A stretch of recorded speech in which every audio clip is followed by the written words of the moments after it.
வந்து அரிசி, உப்பு, பருப்பு வகை, சர்க்கரை, ஒரு கிளாஸில் பாருங்கள் காயின் நோட்டெல்லாம் வச்சுருக்கேன். இதில் வந்து நீங்கள் வெள்ளி, தங்கம் ஏதாச்சும் அந்த மாதிரி நிரப்பி வைக்கலாம். மகாலட்சுமிக்கு தானியங்கள் மிகவும் பிடிக்கும். ரொம்ப மங்கள கிரகமானது சீர்வரிசை.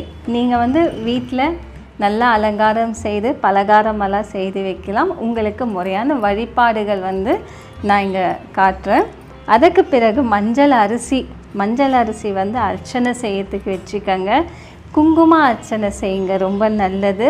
அகல் விளக்கு வச்சுருக்கேன். அன்றைக்கி வெள்ளிக்கிழமை எல்லோரும் உப்பு பூஜை செய்வீங்க.